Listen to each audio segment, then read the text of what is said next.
we have a needs crisis. There are over 1 million young people who are not in education, who are not in employment, and who are not in training. That's 1 million young people not earning and not learning. It's a travesty and, quite frankly, a betrayal of the next generation. Today, about a third of those young people getting their GCSE results will have failed to pass English or maths. That's about 200,000. And that data, and the data also shows that those children who fail Key Stage 2 are more likely to end up on benefits. That costs the taxpayer £8 billion a year. We can't go on like that. Secondly, we've got too many young people who are failing in our universities because they're falling for the great university scam. Signing up to £50,000 worth of debt, possibly the largest financial commitment they will have ever made in their lives at 18. For what? To study pointless subjects at mediocre universities. I've lost count of the number of businesses who tell me graduates come to them and they don't even know how to turn on the photocopier or work the kettle. The Blairite obsession with sending 50% of our young people into universities has left a generation of young people trapped by debt because they were funneled through a system that prizes university over skills. And it's left our labour market depleted and reliant on cheap foreign labour. The British taxpayer has been out of pocket to the tune of hundreds of billions of pounds worth of student debt that will have to be written off. Too many of our universities have become more interested in indoctrinating DEI than actually producing graduates who are ready for the workplace. So we also have an excessive number of graduates with qualifications that don't match the skills needed for our country. That's reflected by the number 700,000. 700,000 of our graduates are unemployed today. 400,000 of them are on welfare. For many, university just isn't worth it anymore. And thirdly, we have a severe labour market shortage in our economy. Construction, manufacturing, utilities, health and social care, they all need hundreds of thousands of people. Manufacturing apprentices are down 40%. Painting and decorating are down 60%. Health and social care starts for new apprentices are down 75%. So my advice to those young people today getting their results, my advice to those grandparents and those parents looking at the young people in their families who may be getting their results today, be careful. Don't get ripped off by the great university scam. Don't waste your time studying for a pointless degree at a mediocre university. If you want to work hard, if you want to move forward, earn a wage and have opportunities in your life, take up and look for apprentices. And a Reform UK government will ensure that those opportunities exist. Your success is our country's success. We're on your side. And when I said I wanted a skills revolution, I meant it. Hundreds and hundreds of thousands of youngsters hopefully are delighted with their results. But it actually goes to the heart of the future that young people take at that crucial age of 16 to 18. And I remember my first job was in the world of construction. Yes, I was digging trenches with a groundworks contractor in about 1983, I think it was. And it was to the heart of me. My background is construction, so talking about apprenticeships, talking about trades in a business that has done so well, that has grown so successfully, goes absolutely to sort of the heart of who I am, who we are as a political party. And there is nothing more important than ensuring that young people have the full range of options, and apprenticeships are critical, absolutely critical to that. Back in the 80s, we used to call it sort of YTS, youth training schemes, and it was the heart of businesses, of communities and families. And I just feel, in a sense, that we've slightly lost our way, and that's why what we're announcing today is so critically important. And you'll hear a lot from politicians about young people, about apprenticeships, but the evidence is truly, truly shocking about what's happened in the last 10 to 15 years. And the really key statistic that shocks me is that the number of apprenticeships aged between 16 and 18 has fallen by about a half, from about 40% to around 20% in the last 7 to 8 years. That is actually nothing short of a scandal, because it's literally where apprenticeships should start. In particular, in trades and skills, what they call intermediate apprenticeships, again, that percentage has collapsed. That's exactly the wrong place and space of where it should be. So what we're announcing today is the reverse of that. It is a clear sign to everybody that not only must we make work pay, earlier this week we talked about making welfare work, but actually work is a great thing. Skills are a great thing, trades are a great thing. It was wonderful meeting some of the apprenticeships that have been working in Kevin McLaughlin's firm here this morning. And so I think everybody should be under no doubt whatsoever. We are 120% focused on making sure we've got the right apprenticeship schemes, the right opportunities for young people. Because so often, actually, many youngsters, they get their GCSE results and they say, do you know what, actually, maths in a classroom's not for me. What are the other options out there? And the options of going to work in a trade as an apprenticeship is a fantastic one. And of course, in the world of AI, actually, it's a long time before AI and robots go onto construction sites, painting, decorating, plumbing, bricklaying, and the like. That's why this really is the very heart. So, no further ado, delighted to welcome the boss, the founder of McLaughlin Painting and Decorating, Kevin McLaughlin. Welcome.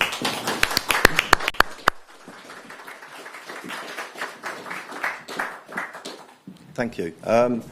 I'm just going to talk about my life story. I left school at 15. I was the last year that could leave at 15, 4 years.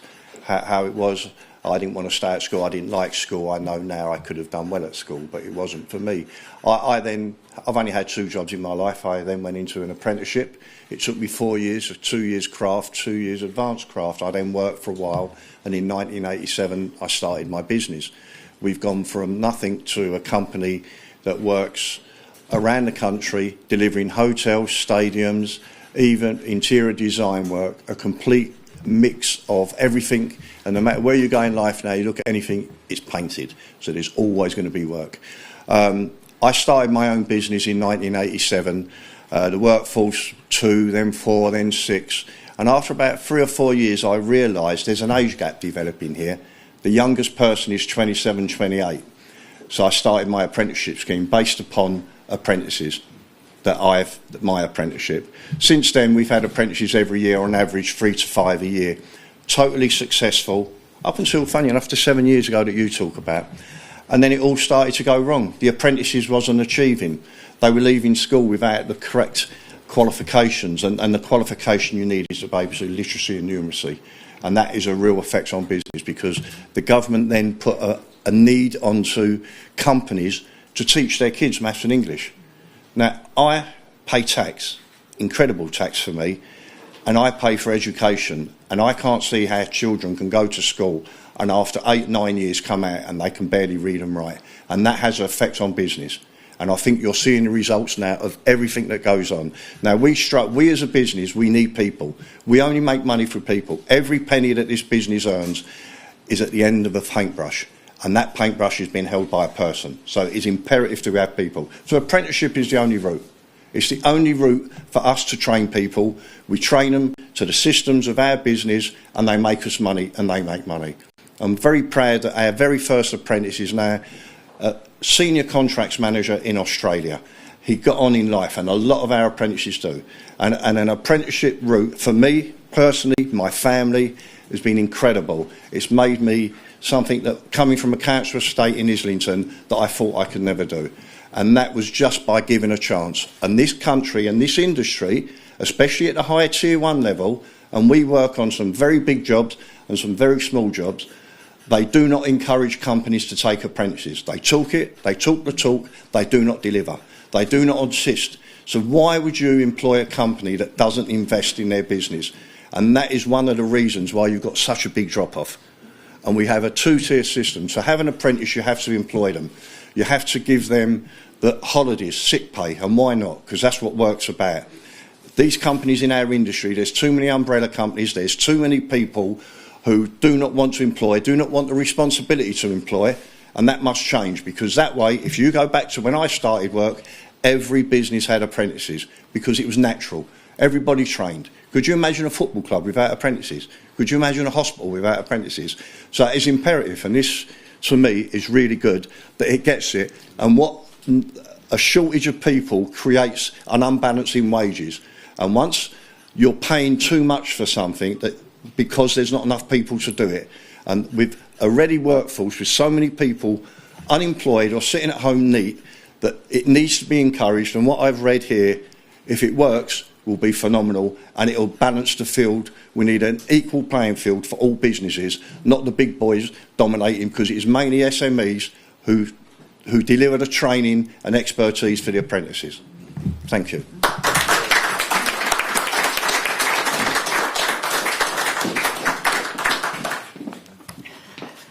Thank you, Kevin, for that rousing call to arms, because what Kevin represents, what McLaughlin's represents, what those young apprentices that I've met this morning represent is the future of Britain, and we need to rebuild Britain. So I want to thank all of you for coming to Enfield today. And Kevin, your support for what Reform is announcing today is really meaningful, because for so long, Westminster has ignored places like this, companies like Kevin's, and apprentices like those who have worked here. People like Kevin and his business represent a different Britain, a Britain hidden from the media and the political class, a better Britain. And it's a window into a world that we can be. And it was important for me to be here today to show what Reform represents and who we as a party are for. We are for the workers.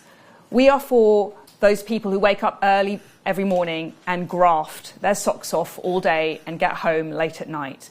We're for that young, hungry, ambitious person who may have got their GCSE results today and has big dreams. We're for those who want to move forward, who want to earn, who want to learn, who want to rebuild our great country. We're for the self-starters, the risk-takers, and those who are not content to sit back and slip into dependency. We're for those who want to get out there and make a living. We're for those who want to take responsibility, and they take pride in their craft and in their skill. That's who Reform is for, and that's why we are here today. Kevin, as he said, left school with no O-levels, but he did something amazing. He became an apprentice. And from that decision back then, he is now employing over 70 people, running his own successful business, which has worked on major projects, including the Olympics and other big commercial developments right across the country. His business represents more of what we need in the UK: construction workers, surveyors, painters and decorators like those we've met today, powered by the energy of young apprentices who are gaining skills, who are earning a wage, and who are setting themselves up for life in a thriving sector which presents them with huge opportunity to progress. And that is why Britain needs apprentices. Firstly, we have a needs crisis. There are over 1 million young people who are not in education, who are not in employment, and who are not in training. That's 1 million young people not earning and not learning. It's a travesty and, quite frankly, a betrayal of the next generation. Today, about a third of those young people getting their GCSE results will have failed to pass English or maths. That's about 200,000. And that data, and the data also shows that those children who fail Key Stage 2 are more likely to end up on benefits. That costs the taxpayer £8 billion a year. We can't go on like that. Secondly, we've got too many young people who are failing in our universities because they're falling for the great university scam. Signing up to £50,000 worth of debt, possibly the largest financial commitment they will have ever made in their lives at 18. For what? To study pointless subjects at mediocre universities. I've lost count of the number of businesses who tell me graduates come to them and they don't even know how to turn on the photocopier or work the kettle. The Blairite obsession with sending 50% of our young people into universities has left a generation of young people trapped by debt because they were funneled through a system that prizes university over skills. And it's left our labour market depleted and reliant on cheap foreign labour. The British taxpayer has been out of pocket to the tune of hundreds of billions of pounds worth of student debt that will have to be written off. Too many of our universities have become more interested in indoctrinating DEI than actually producing graduates who are ready for the workplace. So we also have an excessive number of graduates with qualifications that don't match the skills needed for our country. That's reflected by the number 700,000. 700,000 of our graduates are unemployed today. 400,000 of them are on welfare. For many, university just isn't worth it anymore. And thirdly, we have a severe labour market shortage in our economy.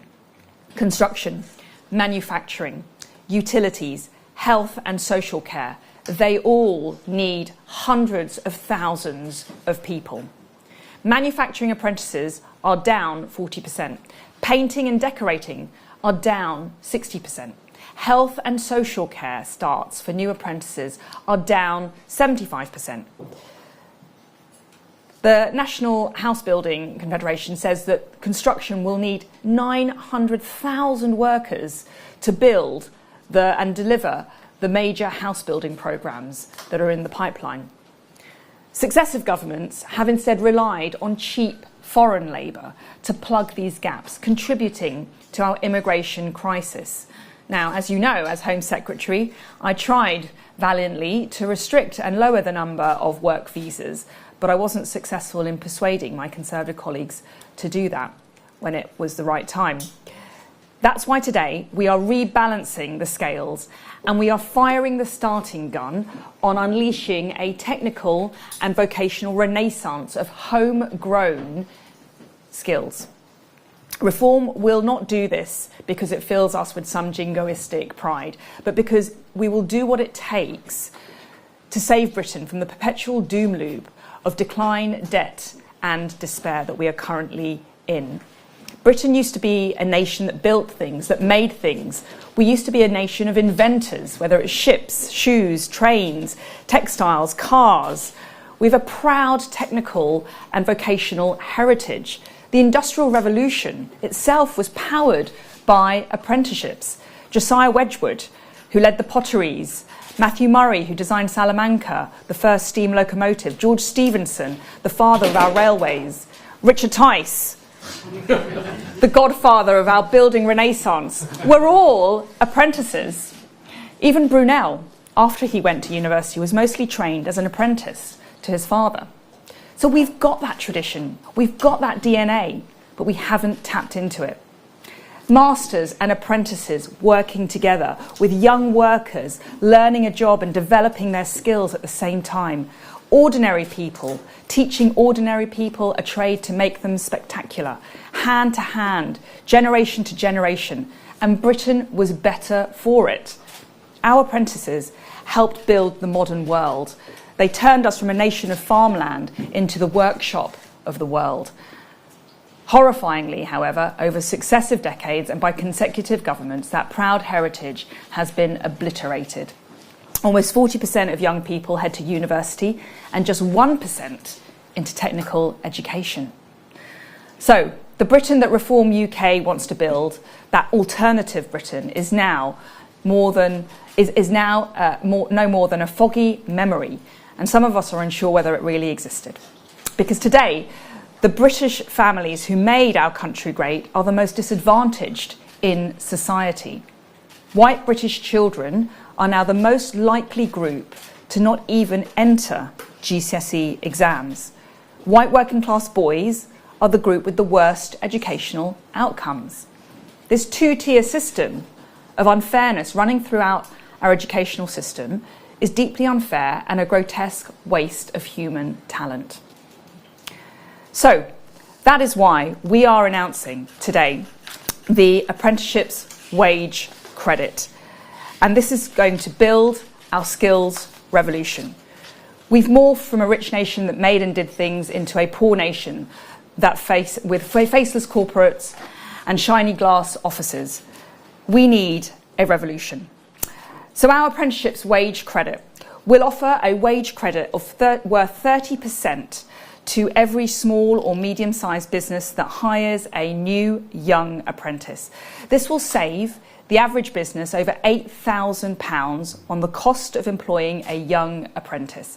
It is a 30% cut for businesses taking on an apprentice. It's a significant amount. It's over £4,000 a year. Why not 5? Why not 10? Why not 20? Because we realise that to completely revamp the mindset of this country into the skills revolution that we need, the government will lead from the front. That is why we will reimburse each business 30% of the wages when they take on a young apprentice. In doing so, a reform government is investing 30% into each young person's success. We're saying to young people, if you want to work in a trade or a vocation that benefits the UK economy, if you want to avoid the rip-off degrees, then we will back you. We want a stake in your future, and we support you. Because I no longer want to live in a Britain that looks down on plumbers and carpenters and painters and decorators or care workers. I want them to be celebrated like they are in other countries. To those young apprentices that I've met today with Richard, I want to applaud you and salute you. You're role models. You're earning, you're learning, you're moving forward with your lives, and you're taking responsibility. There's no limit to what you can achieve with your work ethic and energy, and you represent what the best is of this country. Get yourself a trade, earn hundreds of pounds a day for yourself, move forward, maybe start a business in the future. That's what we want to see, a high-skilled British workforce taking pride in their work, not wasting their life chasing pointless degrees and getting crippled by debt. And when you think reform might be finished and that we haven't, that we've stopped, well, we haven't, and we will go even further. Many SMEs are hesitant about taking on an apprentice because they're nervous about the risk. They're nervous that when they pay the wage and they spend the time, many of them will just leave. So not only will we invest a 30% stake in a young apprentice's wages at the beginning of their training, but we will also introduce an apprenticeship retention bonus. Alongside the cut of hiring an apprentice, cutting the cost of employing an apprentice by £8,000 will give apprentices themselves a retention bonus.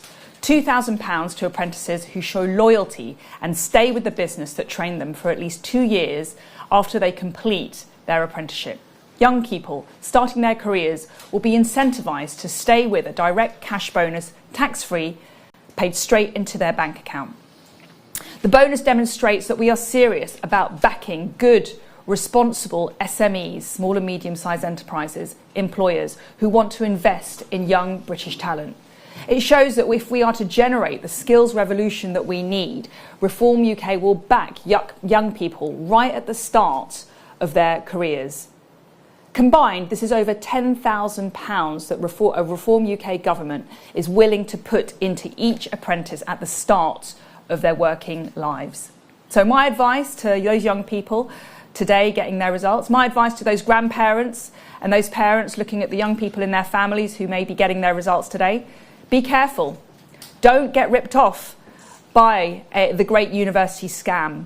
Don't waste your time studying for a pointless degree at a mediocre university. If you want to work hard, if you want to move forward, earn a wage and have opportunities in your life, take up and look for apprentices. And a Reform UK government will ensure that those opportunities exist. Your success is our country's success. We're on your side. And when I said I wanted a skills revolution, I meant it. Thank you. Right. So, thank you very much. Richard and I will take questions from the media. So, we've got Olivia from GB News. Good morning. According to your figures, this is going to cost about between 1.5 billion and 2 billion over a parliament. Obviously, that's very expensive. How is it going to be paid for? You mentioned scrapping Mickey Mouse degrees. What counts as a Mickey Mouse degree? Can you explain in a bit more detail? Yeah, we've got we've costed it out in the paper before you, but generally speaking, there are big savings to be made from the huge wastage in the education budget right now. We estimate that we can save about £2 billion from stopping foreign students from accessing student loans, which are taxpayer funded. We can save, again, between £2 to £5 billion from stopping government funding for Mickey Mouse degrees. Just think of this. The government lays out £21 to £22 billion a year in student loans. I'm afraid a lot of that will never be paid back because of graduate unemployment, and a lot of it is written off. And that is a betrayal of the British taxpayer. We need to be much more rigorous with how we're spending that money initially to fund higher education. And so there are those two sources of funding. There's also a huge amount of unspent levy funding. The apprenticeship levy at the moment is not working, if I'm honest. Companies pay into the government apprenticeship pot, but because of the bureaucracy and the hurdles involved in reclaiming that money, a lot of it remains unspent, estimated about £3 billion between for about 5 years. I'd estimate that at £500 million a year. So that money can be diverted to actual proper funding of apprenticeships. But overall, that's how we would pay for this tax wage credit. You want to take that? Brilliant. BBC, Damien Grammaticus. Over here, sorry, at the side. One question on the apprenticeships. I mean, part of the way you said you wanted to fund it when you were speaking there, and just now, was through student loans. Student loans are accounted for as borrowing. They don't come out of day-to-day spending. So can you just confirm then, part of this is going to be funded by borrowing? And can I ask you, Mr. Tice, a couple of questions? Tim Montgomery's suspension, were you involved in that, and do you support that? And also, there's a Reform UK candidate, Julian Maylands, KC, who is a candidate for PCC in Wiltshire and in Salisbury at the general election. He's been saying that Russia is supplying drones to Ukraine, is making Russia feel threatened, that we shouldn't be doing that. We should be recognising and having diplomatic relations with Russia. And he criticised the leadership. He said in the Commons, there's no voices speaking against this. So that sounds like a direct criticism of the party. Should he be suspended?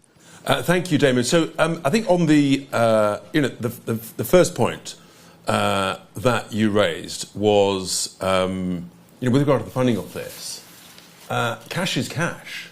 Whether you think that it's cash as a positive in a balance sheet or a bank account, or whether you're borrowing it, it's money, it's cash.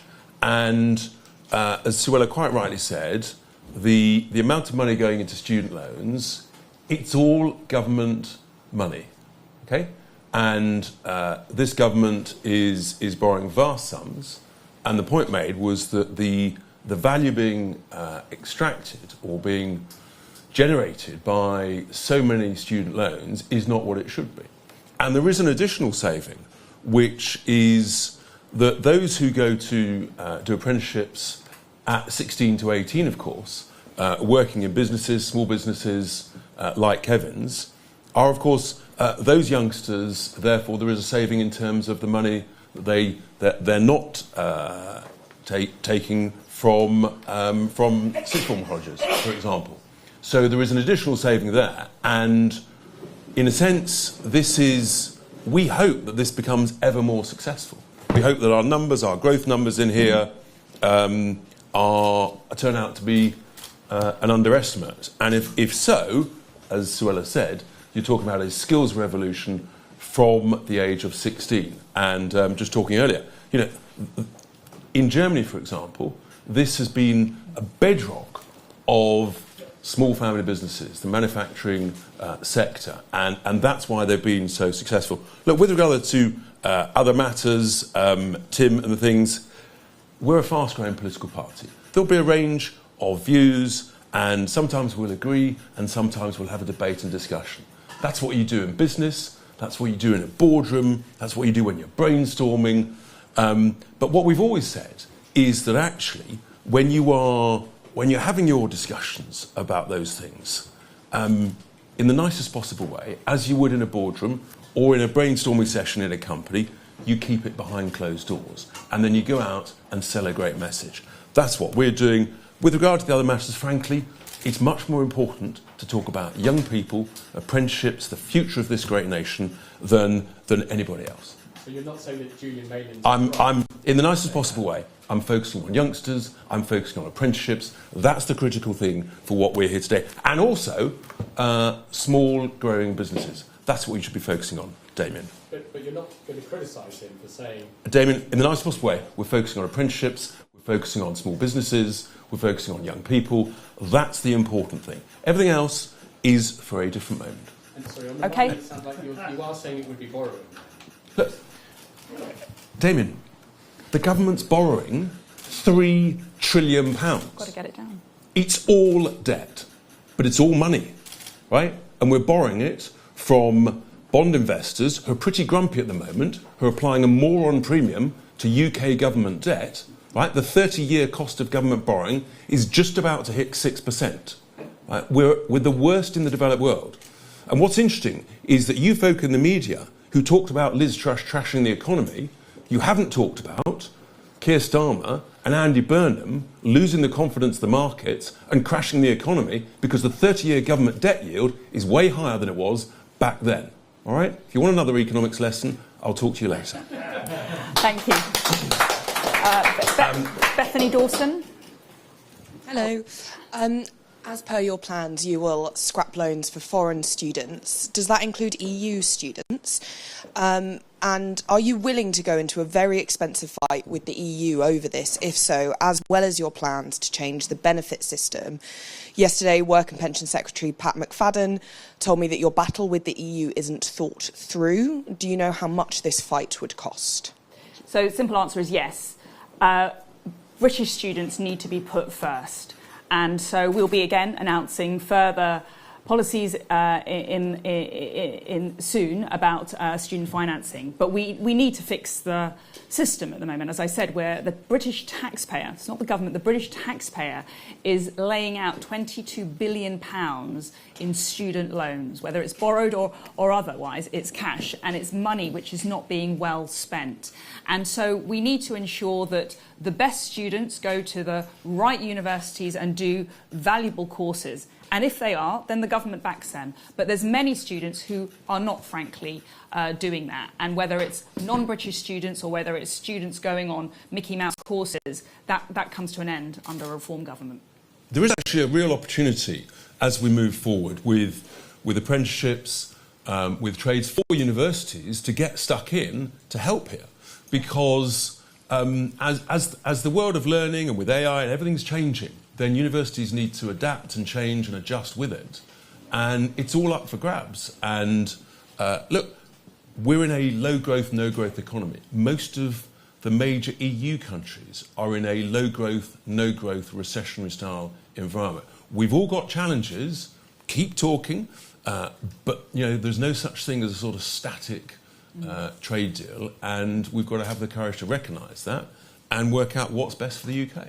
Changing the conditions of the Brexit agreement, though, in terms of benefits and student loans, would likely be a costly argument with the EU. Do you know how much it would cost? Let's talk about it as a broad, overarching debate. You're talking about... The thing is, when you strike an agreement, it's not like forever. The world's changing. When we struck that agreement, AI didn't exist, right? here we are 7 years later, and the world's changing fast. And whether it's on fishing deals, whether it's on student deals, or all sorts of other things, of course, we'll talk to our friends in the EU and say, where are we today? Where do we need to go? How are we going to stop the boats? And find some solutions. We'll agree on lots, and we may not agree on others. You haven't calculated how much this. Well, what I would say is that I'm an optimist, and I'm working on the basis that you talk about a cost, I talk about an opportunity. And ultimately, the agreement with the EU is not the best one that we could get. If you look at Northern Ireland, it's not working. And so there does need to be a review of our situation, our arrangement with the EU. And they've got massive problems as well. It's not working for them. Tom, at the Sun. Thank you very much. Should businesses which replace entry-level workers with AI also have to pay towards retraining young people for apprenticeships? And the second question, if I may, if you had a 16-year-old getting their GCSE results and looking forward to university in 2 years' time, can you name one very specific Mickey Mouse degree that you would say not to study? OK, well, listen, so AI, I think, is coming, as Richard said. And we need to be very cognizant of how that's going to change the labour market, how we even educate and prepare our young people for the workforce of the future. And anyone who thinks it's not going to be a factor has their head buried in the sand.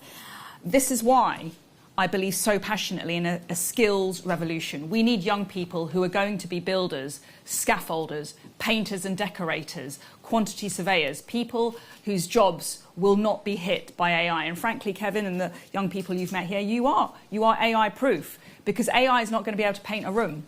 And so I think that employers are feeling the impact of AI. There are jobs which are being replaced by AI.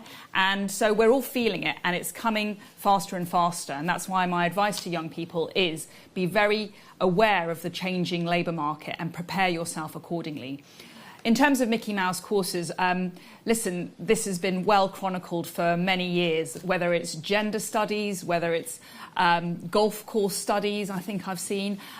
There's not a necessity, there's not a value in many of these degrees. Now, I know that might be uncomfortable for those people who have those qualifications, but the reality is you've got to ask yourself, what are your graduate outcomes looking like? Have you really spent 3 years of your life in the best possible way, and was it worth £50,000 worth of debt? Young people are coming out of university unable to get onto the housing ladder, unable and unwilling to get married, unable to start a family. Why? Because they're starting off with their hands tied behind their backs, because they've been sold a lie that university was the pathway to success. For hundreds of thousands of young people, it is not. Far better to those young people getting their results today at 16. Think about how you can avoid that trap. Start earning, start learning in a sector where you've got opportunities to progress. Maybe start out on your own. There is huge potential for you. You've got to be smart about your choices. Christian at the Daily Mail. Hiya. Constant infighting, bickering, briefings against each other, an intensely unpopular individual dominating headlines, an institution at war with itself. What do you make of Harry and Meghan returning to Britain? I thought you were talking about the Conservative Party, though. I thought you were talking about the Labour Party. Harry and Meghan, listen, I think they're no longer working members of the royal family. What they do is their business. Yeah, we're focusing on young people and apprenticeships in the nicest possible way. But thank you, Christian. Do you have a question about the specifics? I mean, although of course their own children, as they go through school, when they do their GCSEs, they can benefit from if they actually decide that university's not for them. And the world of Hollywood and media, for example, they might decide that their best opportunities is through an apprenticeship through this brilliant scheme. Would you encourage young rods to take up apprenticeship opportunities? I think absolutely, because as we've talked about, and as you see, the skills that you learn can then, as you grow, you succeed, you become an entrepreneur, a risk taker. You never forget what you learnt in those first couple of years. Here we are. Whatever it is, 43 years later, I never forget digging that first trench with a guy, working the JCB digger, and it's absolutely etched in my heart. So those are the great skills that we learn. Harry, the Press Association. Great. Good morning, Harry Taylor from the Press Association. 2 questions. First of all, Mrs. Braverman, you talked about the university scam, mediocre institutions, Mickey Mouse courses. If you clamp down on these, universities will close and jobs will go. I think that's, you talked about the reality earlier, I think that's probably the reality of it. How many under a reform government would you be willing to see go? So I don't think it necessarily needs to mean closures. I think it means reorienting. And I think we're coming to the end of the era of the kind of cash cow of higher education. Universities have grown fat on foreign students. The floodgates were opened by the last Conservative government, something when I went into the Home Office I was determined to reverse. We all know how that ended. I was blocked by Rishi Sunak and the last Conservative government, although I did manage to eke out the first set of changes to foreign students in May 2023. Those were the first ever changes, and from then you can see a decline. But ultimately, foreign students have been a cash cow for a lot of universities. And it's been more, universities have been selling immigration, not education, for many, many years. That needs to come to an end. What I would say to universities is you need to reorient yourselves, repurpose yourselves into construction colleges, into manufacturing colleges. I want elite institutions which raise the esteem of the trades. So there's no need to close. There is a need, however, to meet the needs of our labour market and the skills revolution. So get with our agenda, come and work with us, and you can be part of this revolution, not a casualty of it. And actually, it is so important that they readjust, that they adapt to the changing world. When I was with a group of AI entrepreneurs just recently, one of them said that his son was just leaving a very well-known university, trained as a lawyer. He had 7 other friends also just graduating as lawyers. Not a single one of the 7 had an internship or a job offer from any legal firm. Not a single one. So universities will have no choice but to adjust and adapt and work it out. And in the nicest possible way, we're also negotiating on behalf of the taxpayer. And we've got to make sure that we get value for money. For every pound, whether you think it's cash or whether you think it's debt. And that's our job and that's the balance. And I think because AI has come so quickly that, it's a challenge for everybody. It's a challenge for businesses, it's a challenge for universities, it's a challenge for government, but it's also, of course, a great opportunity. Get it right. Yeah. And just secondly, in the last few weeks, your Home Affairs spokesperson has called people who disagree with him traitors.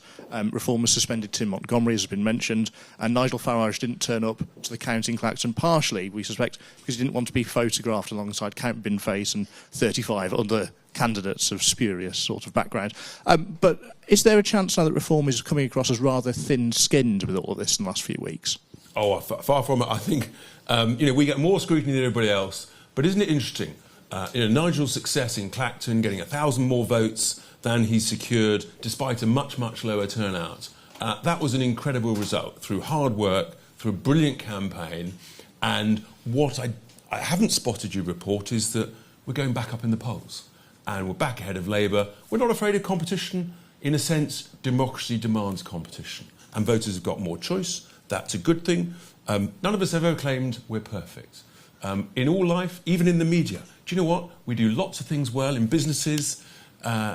We get lots right, we make mistakes. That's the nature of life. But we push on, we're being successful, and we're getting a fantastic response.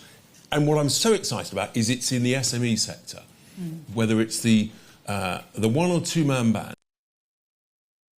or a growing business, that's the bedrock of getting us back to the sort of growth that we used to enjoy in the 80s and 90s, 3% year in, year out. And we've got a major crisis at the moment. We've got no growth and we've got a debt crisis. Rowena, Guardian. No. And Alexander, The Mirror. Hi, Suella, as Home Secretary, you proposed new laws to restrict the use of tents by homeless people, called it a lifestyle choice, and you would have dished out penalties for those authorities believed had rejected offers of help. Do you stand by that, and do you support the PM's pledge to end rough sleeping? Well, I didn't say that homelessness was a lifestyle choice. I said that we are a compassionate nation and we want to support people who are vulnerable. And homelessness is a really complex issue. People often have mental health problems, addiction problems, family breakdown issues, worklessness issues. And so there's a holistic approach that needs to be taken to combating homelessness. And there is a subset of people who are on our streets who are choosing to be there.